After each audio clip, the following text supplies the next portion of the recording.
So as I sit in the interior of this Tacoma, you see all the time people say the interior of the new Tacoma is cheap.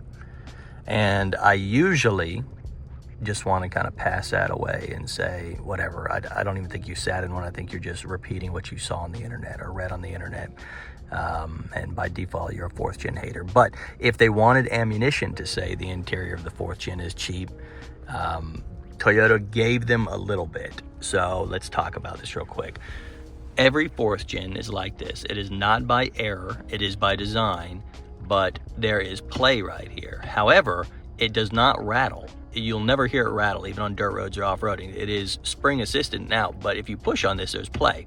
There's very easy and cheap mods to fix this gap in the glove box right here where it stays in a secure position. But again, it's not, you can't make this rattle while driving. There's too much outward pressure. It is what it is. So there's that. I get that. An argument can be made on that for sure. What else? Okay, so interior being cheap. Yes, so you've probably seen on my truck, I already did the video on the screen protect, because this plastic, I don't want to touch it. It'll probably scar it. It'll gouge it out, a little Grand Canyon just by looking at it.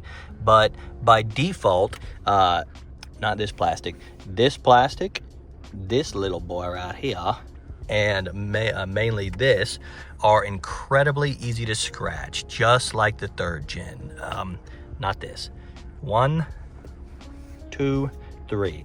It is the easiest, most high gloss plastic, as you can see right there, scratchable surface in the interior. So Screen Protect, yep, I'm plugging it. I'm being a shill, but Screen Protect is going to save your life, and it comes with a kit that will do that, and that. Covering. Oh, it also covers screens and everything else. I did everything on mine. But yeah, check that out. I link them below. But that's about the only ammunition I can say makes the 4-gen interior cheap, is easy scratch gauge plastics. And I won't side with this. I feel like this is just misunderstood. Toyota said they did this to basically, if you're hitting your knee on it, it's got some play. I think everyone's hit their knee on a dashboard before. For example, if Toyota did not want it to do this, it would cost them nothing. This is, I think, by design. Again, you'll never hear it rattle.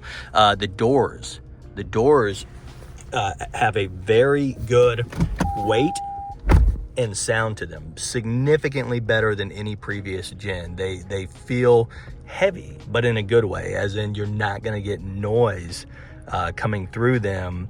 There's good sound dampening in there. Just they're heavier like you would hope they are. Okay, so another piece. If you wanted to make an argument that the interior is cheap again, I've noticed I'm a bigger guy, a lot of fat. So when I get into my truck, and same with this one, I tend to put my elbow right here. Well, if you put weight right here, you don't hear creaking or anything, but you can feel the softness of the fake leather here. You can feel it's a little softer in the middle. So if you're going to put weight on that, you might notice it kind of sinks in a little bit. I don't know if that makes it cheap, but I notice it when I get in and out. As far as buttons and knobs and everything, I have no complaints with anything here. No complaints up here. No complaints over here. I just want to be, as always, incredibly unbiased with you. I'm going to talk about the I-Force, my thoughts on that in another video here shortly. But yeah, so keep that in mind. You can make a case for cheap if you really want to. I just think most of it is either unfounded or blowing it out of proportion, because overall the fit and finish compared to previous gens is a great leap forward. And Toyota paid me to say that. I am a shill. No, I'm just kidding. I will not lie to you. I don't really care. You don't have to buy this truck. I'm just trying to alleviate some of the crap on the internet. Yeah, guys, thanks for hanging out. See you next time on Team Oil Drop.